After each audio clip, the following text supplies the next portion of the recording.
अस्सलामुअलैकुम, welcome to Fareen का kitchen. कैसे हैं आप सब। तो आज हम बनाएंगे ईद स्पेशल मटन कोरमा की रेसिपी। इसके अंदर जो खुशबूदार मसाला डाला जाता है उससे उसका स्वाद दुगना ही बढ़ जाता है और ये खाने में बहुत ही टेस्टी लगता है। कोरमा मसाले से भरपूर और टेस्टी तिरंग वाला ये कोरमा किस तरह से बनाते हैं देख लेते हैं।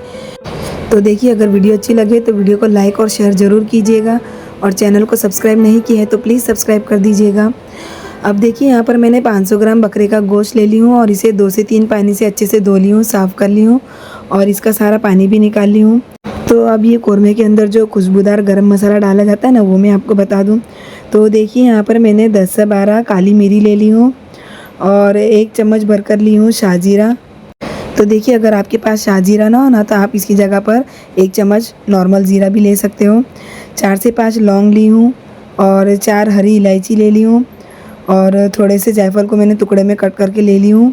1 बड़ी इलायची, 1 जावित्री का फूल और 1 दालचीनी का टुकड़ा ले ली हूँ।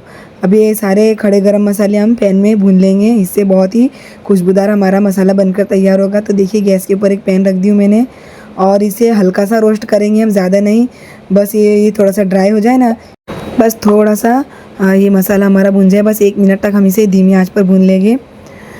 तो ये देखिए, थोड़ी देर में मसाला हमारा अच्छे से भुन चुका है। तो अब मैं इसे एक प्लेट में निकाल लेती हूँ और अब चलिए, अब हम गोश्त की तैयारी कर लेते हैं। तो देखिए, गैस के ऊपर मैंने एक कुकर रख दी हूँ और अब इसके अंदर हम तेल डाल देंगे।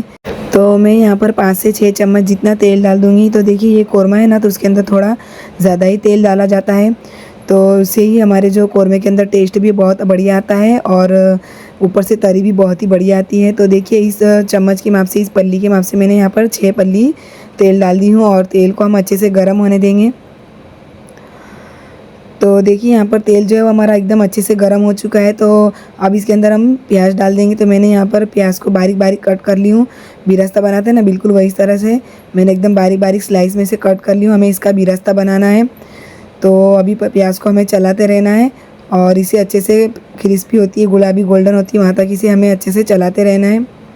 तो देखिए, प्याज हमारी लाल हो रही है, वहाँ तक मैं आपको बता दूँ। तो देखिए, यहाँ पर मैंने 8 से 10 काजू ले ली हूँ और 8 से 10 बादाम ले ली हूँ। तो इसे मैं भिगा दूँगी। तो थोड़ा थोड़ा पानी डालकर हमें इसे भिगा लेना है। इससे क्या, हमारे कोरमे के अंदर बहुत ही अच्छा गाढ़ापन आ जाएगा और कोरमा भी बहुत ही टेस्टी बनकर तैयार होगा। तो मैंने इसे भीगने के लिए रख दी हूँ। अब इसे साइड में कर देते हैं हम और प्याज देख लेते हैं। तो ये देखिए, प्याज का हल्का सा कलर चेंज होने लगा है। तो अब हम क्या करेंगे, गैस की फ्लेम को लो कर देंगे या फिर बंद कर देंगे। इसी स्टेज पर अगर आप बंद भी कर दोगे तो भी चलेगा, क्योंकि प्याज जो है ना, निकालने के बाद में भी हल्की फ्राई होती ही रहती है, क्योंकि गर्म तेल में होती है ना। तो प्लेट में निकालने के बाद में भी उसे थोड़ी सी पकती ही रहती है। तो हमें इसी स्टेज पर गैस की फ्लेम को बंद कर देना है। और देखिए, अब मैं इसी तरह से इसे कच्ची पक्की थोड़ी निकाल लूँगी। तो उससे क्या है, थोड़ी डार्क हमें नहीं करना है प्याज। जितनी हम डार्क करेंगे ना, तो हमारे जो कोरमे का कलर है ना, डार्क हो जाएगा। ऐसा कोरमे का कलर परफेक्ट नहीं आएगा। तो बस हमें थोड़ी कच्ची पक्की रहती है ना, तभी इसे निकाल लेना है। बाद में भी ये प्याज थोड़ी बाहर निकलने के बाद में भी फ्राई होती रहती है। तो देखिए, यहाँ पर मैंने प्याज को निकाल ली हूँ प्लेट के अंदर और चलिए, अब हम गोश्त बघार देते हैं। तो देखिए, वही भी रस्ते वाला तेल ले ली हूँ मैंने, इससे ही हमारे कोरमे के अंदर बहुत ही बढ़िया फ्लेवर आएगा। तो देखिए, यहाँ पर कुछ खड़े गरम मसाले डाल देते हैं। तो देखिए, यहाँ पर मैंने ली हूँ 4 लौंग, 3 हरी इलायची ले ली हूँ, जिसका मैंने इस तरह से मुंह खोल ली हूँ। तो इस तरह से कोरमे के अंदर खुशबू बहुत बढ़िया आएगी। 4 से 5 मिरी ली हूँ और 1 दालचीनी का टुकड़ा डाली हूँ। और अब हमें ये खड़े गरम मसाले को अच्छे से फ्राई होने देना है। खुशबू वहाँ तक आती है, ये अच्छे से फ्राई हो जाता है, वहाँ तक इसे अच्छे से हम फ्राई कर लेंगे। तो ये देखिए, खड़ा गरम मसाला जो हमारा अच्छे से भुन चुका है। तो अब इसके अंदर गोश्त डाल देंगे, बिस्मिल्लाह। और गोश्त को खूब अच्छे से भूनेंगे खड़े गरम मसाले के अंदर और तेल के अंदर। हमें 2 से 3 मिनट हाई फ्लेम पर इसे भून लेना है, जब तक कि गोश्त का कलर हमारा चेंज नहीं हो जाता, वहाँ तक इसे अच्छे से भूनना है। तो देखिए, कोरमा बना रहे हैं ना, तो कोरमे के अंदर गोश्त को हमें ज़्यादा ही भुना जाता है। मसाला डालने के बाद में एक मसाला डालते फिर भूनते हैं, मसाला डालते फिर भूनते हैं। उससे क्या है, कोरमा बहुत ही टेस्टी लगता है। कोरमे की जो बोटी होती है ना, तो उसके अंदर तक पूरा मसालों का फ्लेवर चले जाता है ना, तो उससे कोरमा है ना बहुत ही जायकेदार बनकर तैयार होता है। तो देखिए, यहाँ पर खड़े गरम मसालों में मैंने इसे अच्छे से भून ली हूँ। तो अब हम गैस की फ्लेम को लो कर देंगे और इसके अंदर डाल दूँगी मैं 2 चम्मच भरकर अदरक लहसुन का पेस्ट। और अब अदरक लहसुन के पेस्ट डालने के बाद में भी हम फिर से गैस की फ्लेम को लो टू मीडियम कर देंगे और इसे अच्छे से 2 से 3 मिनट तक भून लेंगे। तो अदरक लहसुन डालने के बाद में भी हमें इसी तरह से ही भुनना है। जितना हम गोश्त को भुनेंगे उतना ही हमारा कौरमा जायकेदार बनकर तैयार होगा।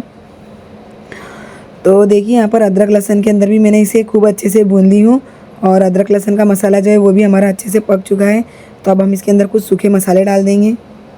तो मैंने यहाँ पर ली हूँ 1 चम्मच नॉर्मल देगी मिर्च। तो ये ज़्यादा तीखी वाली मिर्ची नहीं है, तो मिर्ची आप अपने टेस्ट के अकॉर्डिंग कम या ज़्यादा कर सकते हो। 1 चम्मच भरकर ली हूँ हल्दी पाउडर, 1 चम्मच कश्मीरी लाल मिर्च पाउडर। तो ये बिल्कुल ऑप्शनल है, अगर आपके पास हो तो डालें, वरना आप डालना स्किप भी कर सकते हो। लेकिन इससे है ना कौरमे के अंदर बहुत ही बढ़िया कलर आ जाएगा। और टेस्ट के हिसाब से नमक डाल देंगे और 1.5 चम्मच मैंने यहाँ पर ली हूँ धनिया पाउडर। तो देखिए सूखे मसाले डालेंगे तो हमें गैस की फ्लेम को लो ही रखना है, ताकि सूखे मसाले हमारे जले नहीं। और सूखे मसाले जले नहीं तो इसलिए मैं यहाँ पर थोड़ा सा पानी डाल दूँगी, वरना अक्सर क्या होता है गरम तेल होता है ना, तो उससे क्या है सूखे मसाले डालने के बाद में भी जल जाते हैं। तो यहाँ पर मैंने थोड़ा सा पानी डाल दी हूँ और अब इसे खूब अच्छे से भूनेंगे हम मसाले को। तो अब सूखा मसाला डाला है ना, तो देखिए यहाँ पर थोड़ा सा फिर से पानी डाल रही हूँ और इसे अच्छे से लो टू मीडियम फ्लेम पर मैं इसे भुनाई करूँगी। गोश्त की खूब अच्छे से भुनाई करूँगी, लाल मसाले के अंदर, ये सूखे मसाले के अंदर अच्छे से इसकी भुनाई कर लेनी है। तो जितना हम गोश्त को भुनेंगे उतना ही हमारा गोश्त एकदम जायकेदार बनकर तैयार होगा। तो ये देखिए लाल मसाले के अंदर जो सूखा मसाला है ना, उसके अंदर भी मैंने खूब अच्छे से गोश्त को भून ली हूँ। तो अब इसके अंदर मैं डाल दूँगी 1 कटोरी दही। तो दही को हमें फेंट कर नहीं डालना है, बस ऐसे ही डालना है, क्योंकि हम दानेदार कौरमा बना रहे हैं ना। तो दही जो है ना थोड़ा दाने वाला होता है ना, तो उससे जो है हमारा जो कौरमा है ना दानेदार बनकर तैयार होता है। तो दही को हमें फेंट कर नहीं डालना है। और अब दही डाला है तो दही को भी हमें कम से कम 2 से 3 minute low to medium flame पर अच्छे से भून लेना है। तो सारी चीज़ों को अच्छे से भून लेंगे हम लो टू मीडियम फ्लेम पर। तो देखिए यहाँ पर दही को जो है मैंने अच्छे से भून ली हूँ। तो अब हमने जो काजू बादाम भिगो कर रखे थे ना, उसका पेस्ट मैं यहाँ पर बनाकर डाल दूँगी। तो मिक्सर के जार में मैंने इसे पीस ली हूँ और उसे का भी हम पेस्ट बनाकर डाल देंगे। सारी चीज़ों को अच्छे से मिक्स कर लेंगे। और अब देखिए यहाँ पर हमने जो बिरस्ता फ्राई करके रखा था ना, तो उसे मैं इस तरह से हाथों से क्रश करके डाल दूँगी, क्योंकि बिरस्ता जो है ना हमारा एकदम क्रिस्पी बनकर तैयार हुआ है ना। आपको आवाज़ आ रही होगी, एकदम क्रिस्पी हमारा बिरस्ता बनकर तैयार हुआ है। तो आप चाहो तो इसे मिक्सर के जार में भी पीस कर डाल सकते हो, लेकिन इस तरह से हाथों से क्रश करके डालते हैं ना, तो उससे जो कौरमा है ना वो हमारा एकदम दानेदार बनकर तैयार होता है। और अब बिरस्ता डाला है तो इसे भी अच्छे से मिक्स कर लेंगे हम सारी चीज़ों को, ताकि बिरस्ते का फ्लेवर अच्छे से गोश्त में आ जाए। और अब देखिए हमने जो खुशबूदार गरम मसाला पीस कर रखा था ना, वो थोड़ा सा इसके अंदर डाल देंगे हम, और थोड़ा बचा के रखेंगे, बाद में आखिर में डालेंगे हम। बाद में डालने से कौरमे के अंदर बहुत बढ़िया खुशबू आती है। और गरम मसाला डाला है तो इसे भी अच्छे से मिक्स कर लिया है मैंने, और खूब अच्छे से भून रही हूँ मैं गोश्त को। तो आप देख सकते हो गोश्त की हमने कितनी बुनाई की है, एक एक मसाला डालने के बाद में इसकी हमने बुनाई की है। इससे ही जो हमारा कौरमा एकदम टेस्टी बनकर तैयार होगा।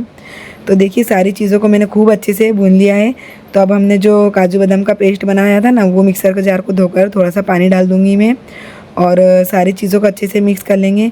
तो देखिए मुझे यहाँ पर थोड़ा पानी कम लग रहा है ना, तो मैं इसके अंदर फिर से 1 गिलास जितना पानी डाल दूँगी। तो अब हम गोश्त गलाएंगे ना, तो पानी की ज़रूरत हमें थोड़ी ज़्यादा लगेगी। तो मैंने यहाँ पर पहले 1 कटोरी जितना पानी डाली और उसके बाद में 1 गिलास जितना पानी डाली हूँ, और सारी चीज़ों को अच्छे से मिक्स कर लेंगे हम। और अब हम क्या करेंगे, ढक्कन लगा लेंगे और फुल फ्लेम पर इसकी 3 सीटी लगा लेंगे। उसके बाद धीमी आंच पर इसे हमें 7 से 8 मिनट पकने के लिए छोड़ना है। उसके बाद हम इसे खोलकर देखेंगे। तो देखिए यहाँ पर 10 से 12 मिनट हो चुके थे और कुकर का जो सारा प्रेशर है ना वो निकल चुका था। तो अब हम खोलकर देख लेते हैं। तो माशाअल्लाह बहुत ही बढ़िया खुशबू आ रही है हमारे कौरमे के अंदर से। तो और आप देख सकते हैं उसके ऊपर तेल भी कितना बढ़िया आया हुआ है, एकदम तरी वाला हमारा ये कौरमा बनकर तैयार हुआ है। तो चलिए चेक कर लेते हैं हमारा गोश्त गला है या नहीं। तो देखिए बोटी जो बहुत गर्म है, तो उसके ऊपर थोड़ा सा ठंडा पानी डाल दूँगी मैं, और चेक कर लेते हैं गोश्त गला है या नहीं। तो देखिए गोश्त जो है हमारा अच्छे से गल चुका है। तो अब हम क्या करेंगे, गैस की फ्लेम को ऑन कर देंगे, और अब हमने जो खुशबूदार मसाला बचा कर रखा था ना वो इसमें डाल देंगे। तो आपकी क्वांटिटी के हिसाब से आप इसके अंदर पानी कम या ज़्यादा कर सकते हो। मुझे अभी इसमें पानी की ज़रूरत नहीं लग रही, तो मैं इसके अंदर पानी नहीं डालूँगी। तो कौरमा जो होता है ना वो थोड़ा गाढ़ा ही होता है, तो मैंने यहाँ पर इसलिए पानी नहीं डाली हूँ। तो आप अपने टेस्ट के हिसाब से पानी कम या ज़्यादा कर सकते हो। और अब इसी के साथ में यहाँ पर डाल देंगे हम 1 से 2 बूंद केवड़ा एसेंस, या फिर आपके पास केवड़ा वाटर हो ना वो भी डाल सकते हो। उससे भी आपके कौरमे के अंदर बहुत ही बढ़िया खुशबू आएगी। और आखिर में हम डाल देंगे इसके अंदर थोड़ा सा हरा धनिया। और अब हम गैस की फ्लेम को बंद कर देंगे, और गर्मा गर्म हमारा कौरमा बनकर तैयार है। तो चलिए अब हम इसे गरम गरम सर्व कर लेते हैं। तो ये देखिए, आप देख सकते हो कौरमे की जो हमारी थिकनेस है, और जो कौरमा देखिए आप देख सकते हो कितना दानेदार हमारा कौरमा बनकर तैयार हुआ है। बिल्कुल जो भटियारे वाले बनाते हैं ना, दावतों में बनता है ना, बिल्कुल वही तरह का हमारा ये कौरमा बनकर तैयार हुआ है।